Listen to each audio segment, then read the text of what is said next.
ज्ञानं परमसुखदं केवलं ज्ञानमूर्तिं द्वन्द्वातीतं गगनसदृशं तत्त्वमस्यादिलक्ष्यम् एकं नित्यं विमलमचलं सर्वधी साक्षिभूतं भावातीतं त्रिगुणरहितं सद्गुरुं तं Namami.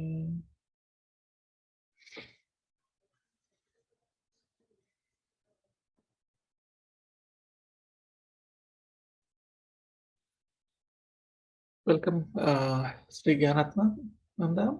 Today is the part 3 of the Hindumisia.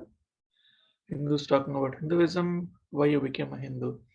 Yesterday we spoke about how your personal experience of persecution of Hindus. Today let's switch gears a little bit and talk about what is the overall understanding. I mean, you have mentioned that since 2018 that you have been studying and researching very intensely on the persecution of Hindus, even though you have experienced the persecution since 2010. Let's dig deeper into what is your understanding so far about the persecution of Hindus. How do you see, and how is your perspective different from Hindus in India who are living this persecution?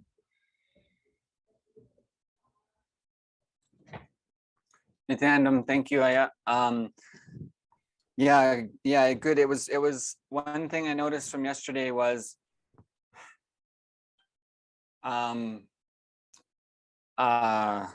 like I've in the past tried to look back and see, how I was affected by the persecution Holocaust and a lot of other things, much more subtle things, because a lot of what we discussed yesterday was like years from 2010 to 2018, where I didn't understand really at all what was going on. It was just subtle things like you can't talk about this, you can't talk to this person, you can't do that. And so yeah, yesterday one of the big things that was revealed here was that I actually did suffer and was traumatized in a lot of ways that I didn't realize, like, actually. And that's one of the things that was spoken about earlier, is every time you read or see a post or a slander of your guru or yourself or your tradition, that sticks inside of you. Not that you are aware of it all the time, but every time you see one of those things, it sticks inside you as some part of your consciousness. And each one of those things is damaging in an even unconscious way.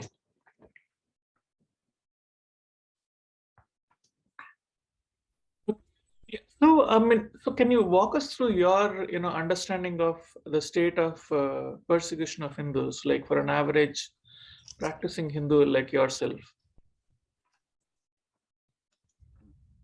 Yeah.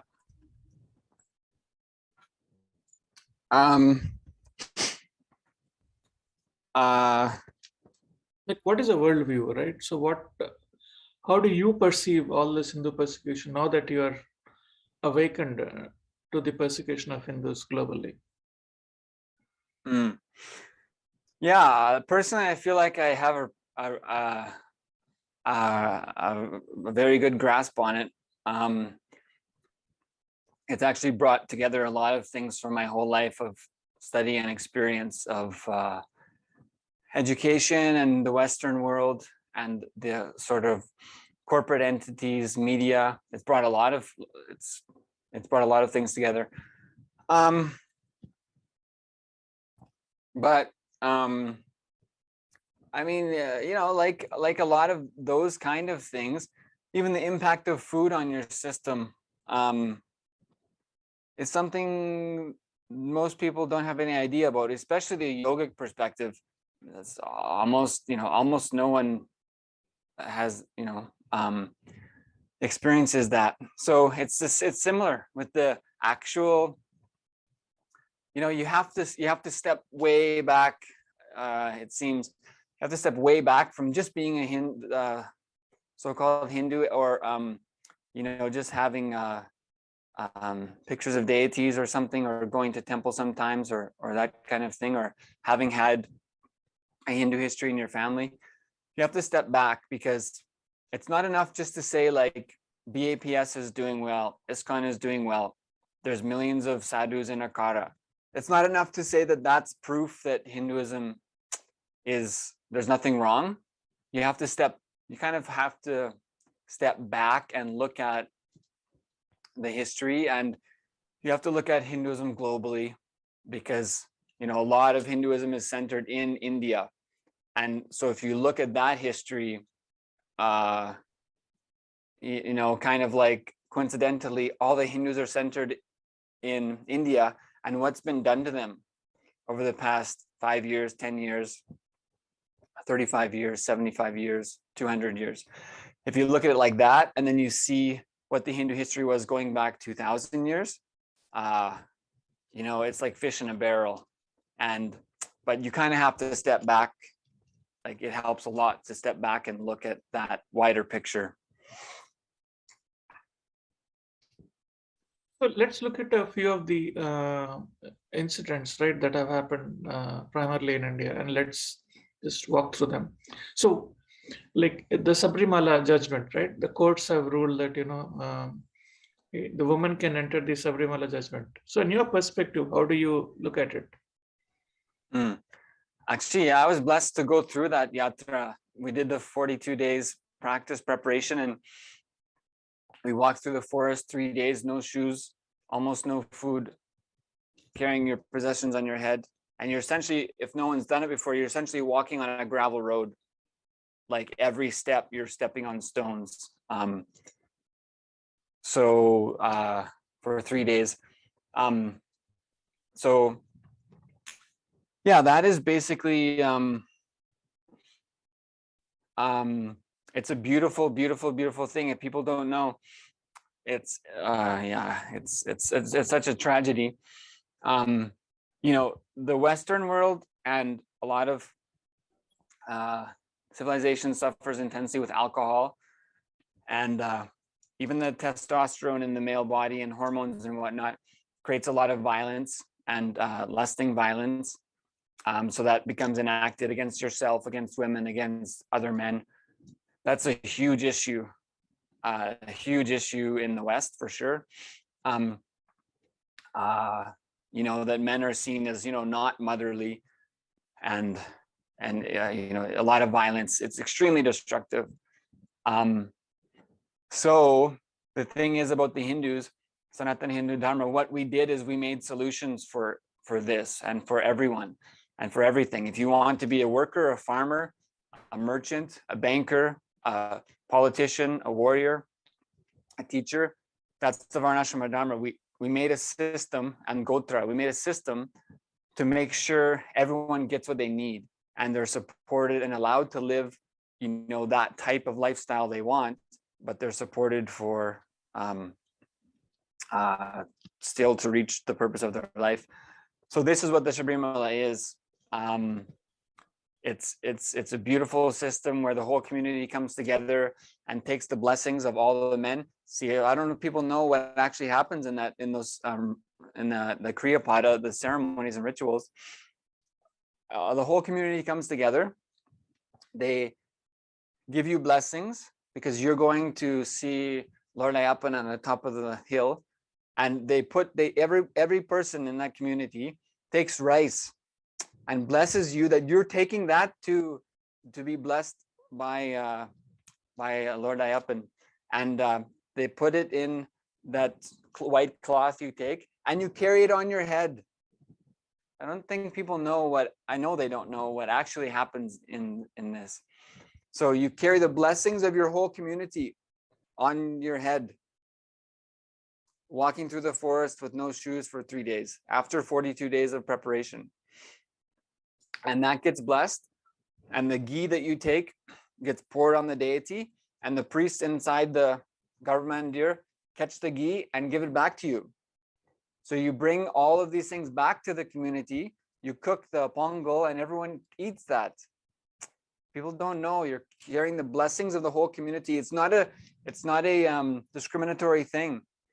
All the people who are not going to Sabrimala gather with the people who are going, and a big ceremony is conducted, and they take rice and put it on your head, and you carry that on your head up the mountain. People, you don't understand, you know.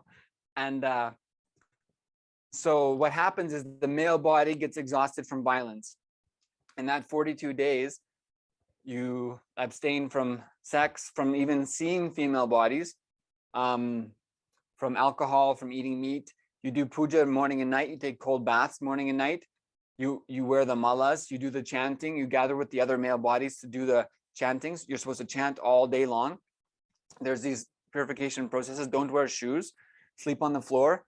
So, and then when you go, so it's a preparation. You go through this process of being in the forest with these 100,000 other men around you. You can barely stay on your feet. It's exhausting. Literally climbing straight uphill. Like I almost fell a few times in the dark, wall to wall with people, and you become dependent on them for your survival. Because there was many times where I pulled our group and our group pulled me. And I kept saying, that person in the front, I was getting frustrated that you didn't stop.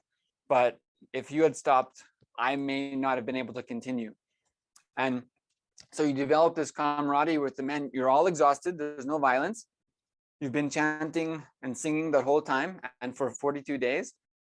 And you're carrying the blessings of all your communities. People have no idea what this is about. And the violence gets exhausted completely. You recognize the love you have for the people carrying you, because you can't survive without them. And you bring that back to the community. So this is a civilizational solution. It's not just a temple. It's not just a practice. It's not just a yatra. It solves every problem in your society and carries the blessings of everyone there. So the way that Hindu temples work is it's a home of a deity. See, one of the unique contributions of Sanatana Hindu Dharma is our rishis manifested the ability to bring the consciousness, the super consciousness, into physical form.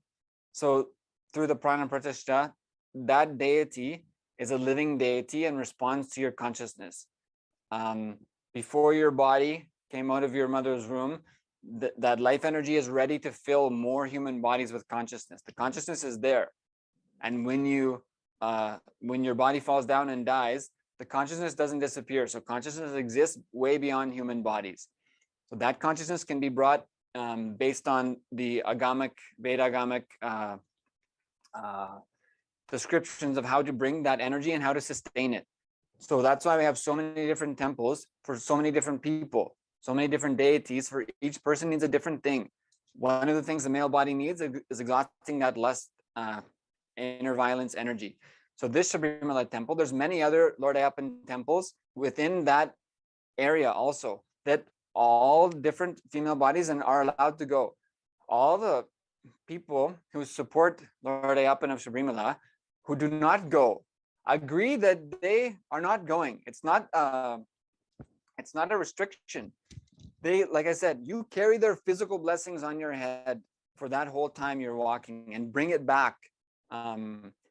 So that ecosystem of the Sabrimala temple and Lord Ayyappan who is there is an ecosystem to rid the, in one major form of what its impact is, when you step on the golden steps, that is a super energizing space.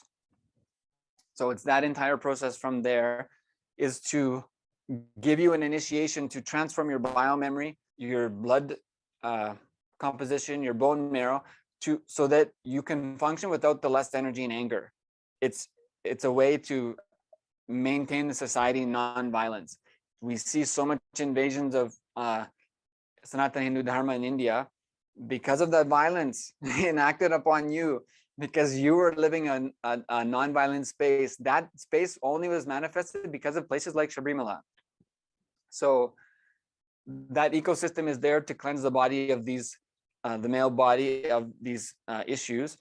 And given that if a female body that is menstruating or in that age cycle of having those processes going on, that's a very powerful and a very obviously important and subtle and need to be protected system in their bodies. So it's like putting those two things together, they don't mix. Certain energies don't mix, right? Like sometimes you don't want to have the radiation from the x-rays.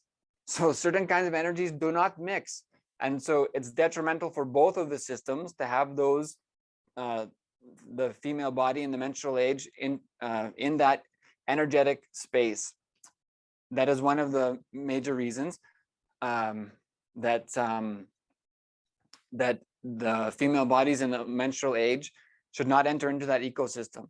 Also, if you love someone and they're telling you how to treat them, like your mother, your father, your friends and family, you treat them how they request to be treated, right? If you overstep the boundary, you love them, you overstep the boundary, they say, don't do that, treat me like this. Same way, if God is living in a temple and you love him and he says, this is how you should treat me, he's not telling female bodies of menstrual age not to worship him. They do intensely. You can see all the protests. All the female bodies are there saying, Save Subrimala. They take it as a responsibility.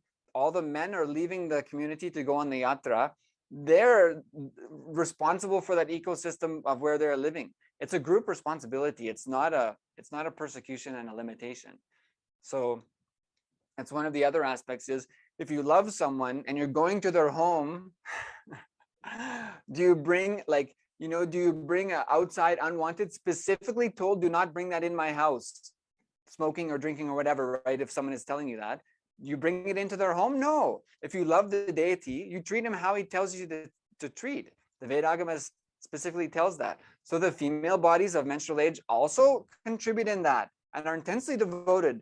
You don't know, each home, they have the Sabrimala mandir in their home, and it's the gathering place of the community for those 42 days before the yatra and for the rest of the year. And all the people of the community take part in those pujas. The daughters, the wives, it's not an exclusionary practice. So yeah, so those are two of the major things, is literally the energetic ecosystem is damaging to both sides, of including the female body of menstrual age and the ecosystem itself. And also, if you love a deity, if you love someone, you treat them how they're telling. So the legislation telling that women must be forced into the temple literally goes against everything of Sanatana Hindu Dharma, even from the space of oneness, Advaita, and Ahimsa. To force people to do things against the will of to force people into someone's home against their will, and in spite of the love that people have for that person who abstained from entering but continue to worship, it's direct violence. It's systematic, planned violence to destroy the non-violent life of Hindus.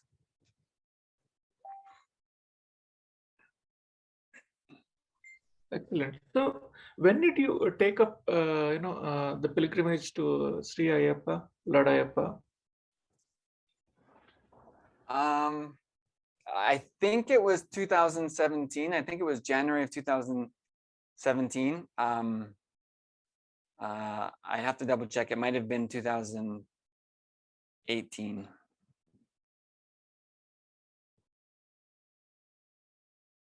Okay, so you got initiated into the 42-day the sannyas initiation.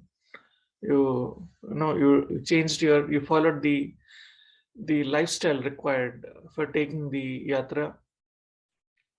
So can you walk us through that? Like how would a typical day would turn out to be for you, like before taking the pilgrimage? Yeah, I'm just trying to remember. I'm pretty sure that was November 2017 we started that.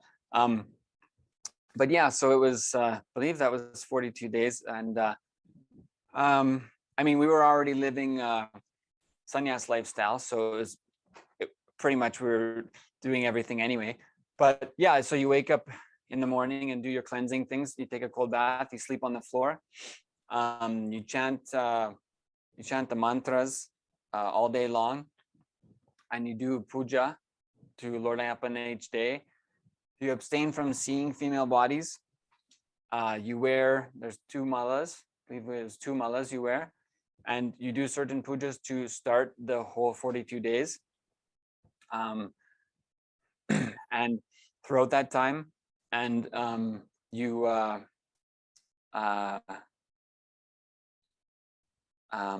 do a certain puja before you start.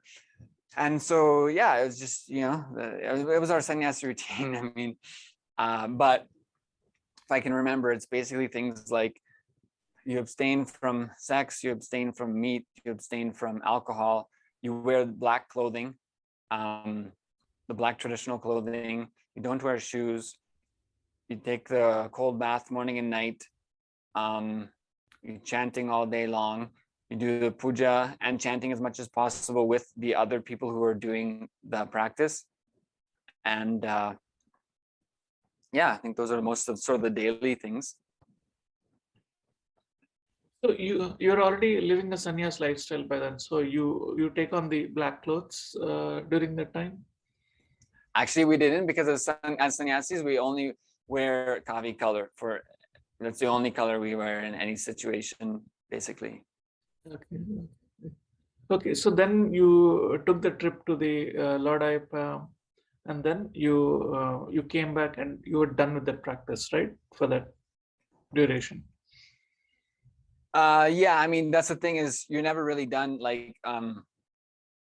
that's the beautiful thing is, it's a special, Hindu temples are a special thing, a special place. They change you forever. That's their purpose. Yeah, that moment of having the darshan, after 42 days and dragging yourself and your feet up the mountain for 3 days through the forest on the gravel roads. Yeah, that changes you forever. But yeah, I stopped wearing the malas and specifically doing the pujas each day. Yeah. What kind of changes did you go through in those 42 days and the 3 days of yatra that you took?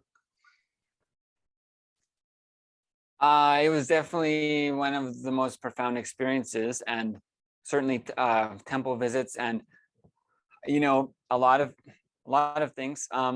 Not seeing female bodies is an extreme liberation.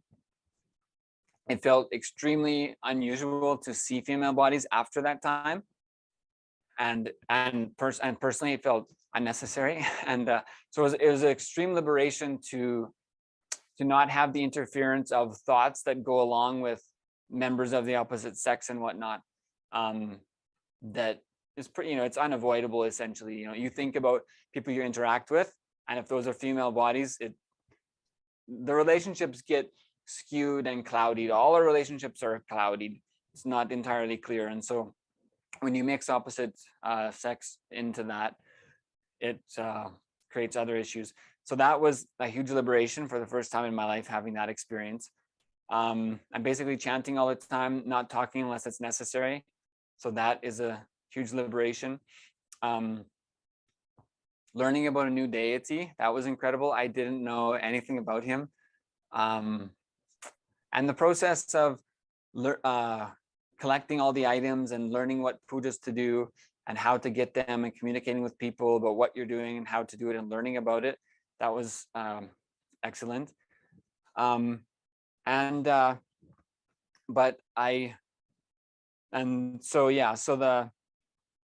the experience itself, I would say the biggest thing probably that came out of that for me was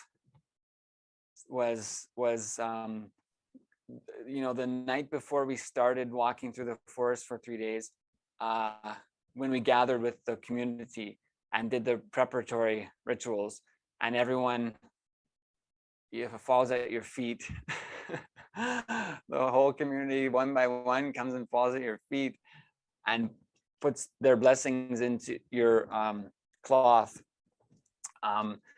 So that realization that, and then seeing these 100,000 men in the forest who had all been doing the same thing. And I met people in Sri Lanka actually who were going to a Sabrimala Yatra one year. I didn't know what it was at that time. But I think the biggest thing, if I had to pick a single thing that happened, I would say it was realizing how you're supposed to live.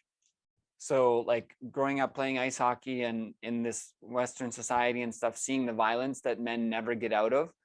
I mean, with the meat eating, alcohol, and et cetera, et cetera.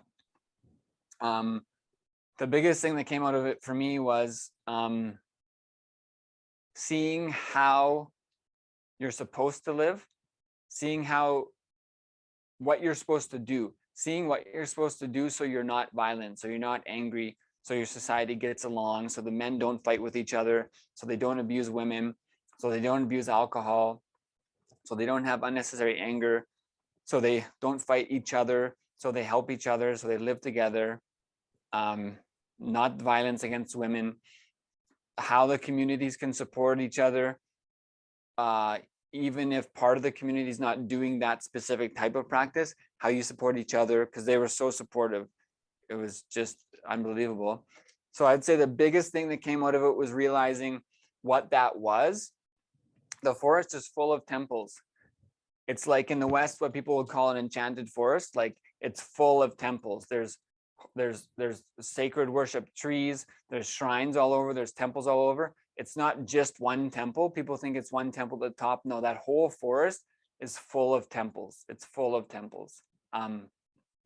So yeah, so the I'd say the biggest thing that came out of it was seeing how a civilization can solve the problem that men have with lust and anger and not getting along with each other and not being motherly and not knowing what to do about that and feeling like they don't have support, and how to work together, support each other and overcome their addictions. I would say that was the biggest thing, was because in the West, no one knows that.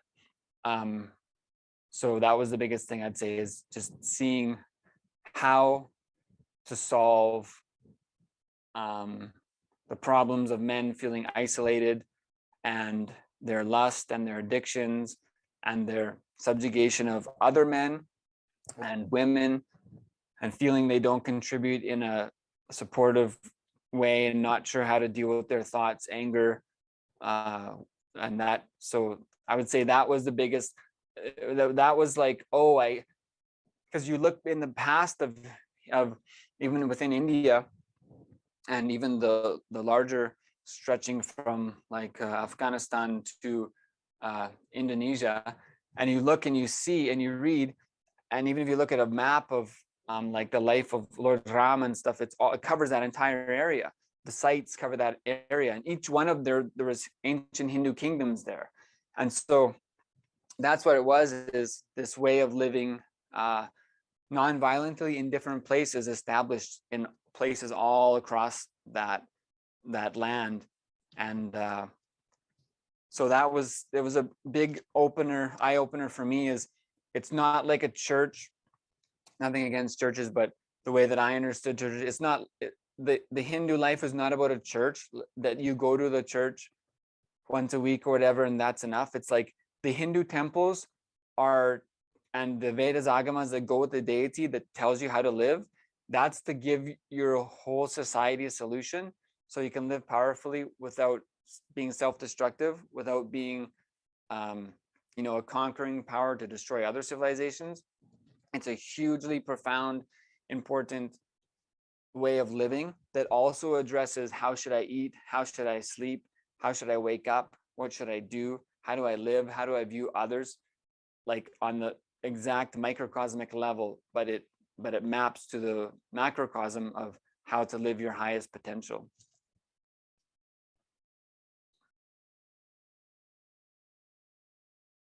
Very good. So how next, what is your overall, understanding of the persecution that you are seeing, especially in other countries outside of India, like Bangladesh or Pakistan? And there are a lot more countries where Hindus are persecuted in a very subtle way, which is not spoken about. Like the Hindumisia is like, very real, right? But it's not spoken about. It's not. There is some kind of deep reluctance to speak about it. It's almost like the victim has been shamed into not talking about it, as if it is their fault. Yeah, and to be honest, you can see it a lot with the colonial system, the British colonial system.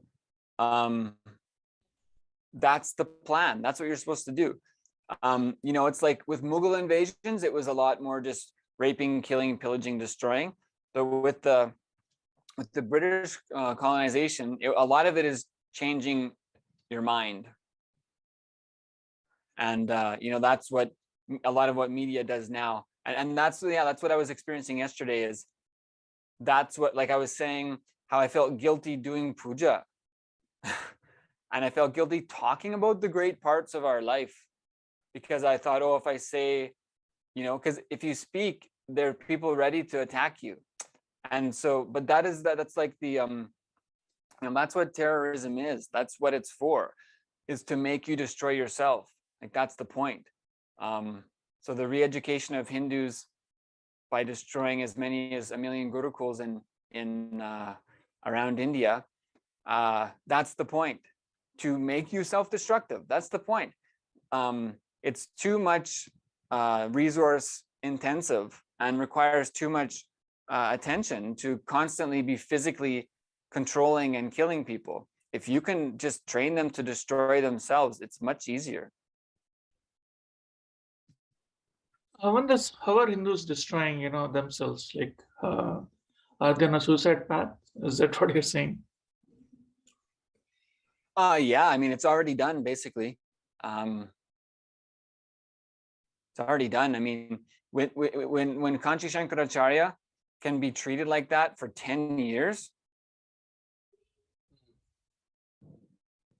I mean, one of the greatest mutts temples of the last 1,000 years, and one of the last sort of really authentic living bastions standing up for authentic Sanatana Hindu Dharma, Vedanta, and that when he can be dragged through the mud, punched and kicked like that, and his junior for 10 years, if I could avoid remembering exact number, maybe 21 people or so were accused in those fake murder cases, and every single one acquitted, then it shows the entire thing is completely fake.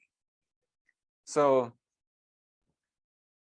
if you can do that to one of your greatest standing leaders and guru sampradayas, parampara, and it's not stopped until until the raping of that tradition is to the maximum complete.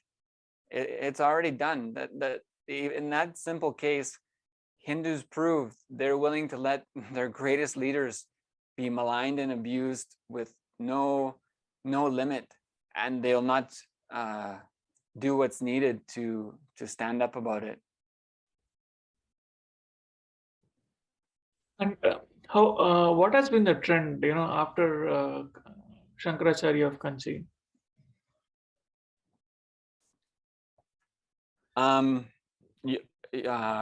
In terms of the persecution of Hindus, you mean? Yes.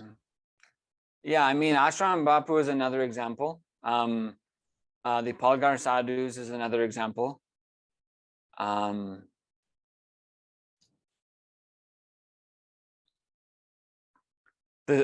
mean, I don't know the trend since then. More of the same, but the thing is, we're running out of gurus now. Is there any? Okay, if what is in your opinion, what is the fix, right? I mean, what is the fix for from if there are no gurus in Hinduism, right? What is the impact on Hinduism? Yeah, you just become like a church or a worship center. You just become, I accept to find nice ways to say these things, but you just become, violent and destructive like most of humanity. That's the thing, is the point of the Sanatana Hindu Dharma is to liberate yourself, you from your own limitations, to fulfill your purpose. So when you don't live that, then you don't get the solution. If it's just a philosophy, then you don't get the solution. It's just an idea. And so like that's what the gurus are, right? The gurus who can sit without moving for as long as they want and can leave the body at will. Paramahamsa Yogananda demonstrated that while he was giving a live talk in a banquet hall. He said, "Thank you very much, I've had a great time," and left the body at that very instant in the banquet hall. So it's the power that I'm not confined by this human reality. It's the world's oldest and only living ancient civilization. So when you don't live it, you don't get the benefit. Your life just becomes sort of default future of random acts. And that's when our life becomes hopeless, pointless, and powerless from our perspective. We create entire societies that become extremely destructive through sex, violence, in our lifestyle, and in our videos and movies and music and the things we consume. We become extremely self-destructive. And if you look at, of 49 ancient civilizations existing more than 5,000 years ago, none of them are alive in that form except Sanatana Hindu Dharma. It's beyond its last leg. That's significant. And if you look at it, it's the only modeled way sustained to today that shows how to cleanse yourself of your incompletions, your low moods, your animosity with others. So it's more than it's not just an idea. It's really designed to make sure you get to the maximum extent your ability to live with others. So what we see is civilizations, when they expand and grow beyond their borders, how do they treat other civilizations? They treat them by killing them. Like, what is it, 100 Years' War between British and French? And so it's what we see is humans never learned how to live together. And what that means is humans never learned how to live. If your only way of treating others is, when it comes to conflict, is killing them, it means humans never learned how to live. So it's not even saying, a best way of living. It's the only way of living is you have to have a way to renounce your violence, that when it comes to me versus you, I will kill you. You have to find an alternative solution. And there's no society that's modeling that. Even if you go back to Romans, Greeks, etc., no one's modeling that. So when you lose the people who live it and manifest that liberation, the point of life, that I'm not bound by this 70 years of human existence, when you lose those gurus, those people, then you lose the model of how to live it. And you lose the only ones who can say, it's not just a book. It's not just a book that I'm reading, that my guru speaks to me. He knows my name. He tells you, tomorrow at this time, do this thing. So you lose that direct guidance. You lose the updation of the science of enlightenment. So it becomes a dead tradition, and people don't know how to live that tyaga. They don't have the intensity to renounce their own inner hatred and low moods and low self-image. You need the living being who can tell you directly, in your case today, December 20th, 2021, at this time, this is what you need. We don't have the intensity to do that on our own. What is the solution, right? I mean, what is it that the Hindus should do, in your opinion, to reverse the certain decline?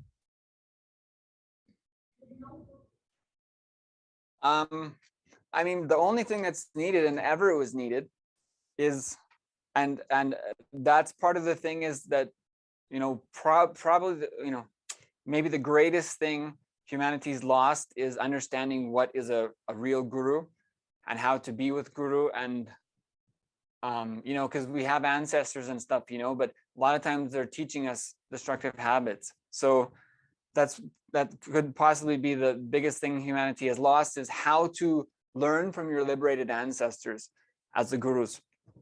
But the only thing that is ever needed from that is the Hindus have to commit to being a Hindu. The Hindus have to commit, like that's what all the living enlightened gurus did, right? They surrendered their life to their guru. That's how they become great. That's what all the gurus are telling, is how you become the ultimate is by surrendering yourself to the ultimate, who's there in the form of guru. That is so that's tyaga. But Hindus you cannot get somewhere, you have no idea where you're going or how to get there, that is so far beyond your own reality. You need someone to step by step guide you. So the only thing Hindus have to do is you have to commit to being a Hindu. That's all. If you commit to you know, renouncing your ignorance and your inferiority, and you just commit to living Hinduism, which is enriching. Hindu lifestyle is contributing. If you look at it's so much celebration. The temples, the festivals, all right, whether Durga Puja, Navratri, Shivratri, Guru Purnima, it's so much Ganesha Chaturthi, and there's so much celebration. So what Hindus said is, let's do away with suffering and problems. Let's just celebrate. We'll make every single possible way for everyone, just all day long you celebrate. You wake up the deities, you dress them, you do the abhishekam, you feed them several times for the day, you put them to bed, and all the other artis and pujas going on. We'll just have, what we'll do on planet Earth is we will celebrate. That's what the Sanatana Hindu Dharma ecosystem is. We don't have problems. The problems don't exist. We just celebrate all the time. That's what we do in our life. So it's contribution based. So all Hindus have to do is live according to the source of Hinduism, the Vedas, Agamas, commit to living that, commit to living that, and enrich others from that space of nonviolence. That's all Hindus have to do, is you just have to live Hinduism. There's nothing you need to change. You just have to live the original intention. And why Sanatana Hindu Dharma has lasted is because people lived that way. They lived it. And so that's all Hindus need to do, is they need to live as Hindus, and as enriching Hindus that contribute to others and heal others. You commit to healing and enriching other people's lives. That's all that is needed, is Hindus need to just live Hinduism. So is it practical to live Hinduism in today's world, in today's lifestyle, with today's changes? Is it even practical? It's extremely impractical not to. Addicted to food and lust and devices and internet and media and self-hatred, depression, sleeping, animosity, anger, that is extremely impractical. Okay, good. Is there anything else that you want to mention about the persecution of Hindus before we end the show?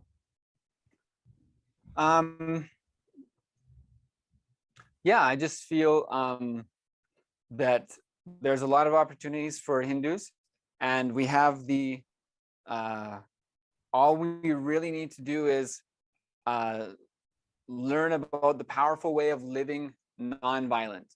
That there are things you can do in your life, there are ways you can live, there are ways you can share, and you can experience a fulfilled life by contributing to others. You don't have to feel, I'm doing a job I don't like, I'm living a life I don't like in order to get money that I don't, in order to sustain a lifestyle that is not really fulfilling to me. So all we really need to do is we need to learn more about exactly how we're supposed to live, and that contributing from that space to heal others and cause them to live how they want to live it's really the solution. It's really a simple solution. And if we just commit to that, living that powerful space of the original Vedagamic scriptures and methods of Sanatana Hindu Dharma, it's something very simple. It's extremely clearly laid out, and we can each do it. And it's an eternally powerful and sustainable way, and it's proven already that we can do that. We can do it. There's many ways to do it, and you can live it by just contributing to other people's lives. And it's very simple. We just need to slowly pick up people and help them to create their life how they want in a powerful way without depressions, and encourage them to share their joy with more people. Yeah, excellent. Thank you for opening up and sharing with us, Srinitya Ganatmanda. With this, we can end our series. Thank you very much. Thank you, Nathaniel. Om Purnamada Purnamidam Purna Purnamadachyate Purnasya Purnamadaya Purnameva Vashishyate. Om Shanti Shanti Shanti. Hari Om Tat Sat. Sarvam Bhagavat Sri Nityananda Paramashivam Paduka Arpanamastu. Om Nityanandam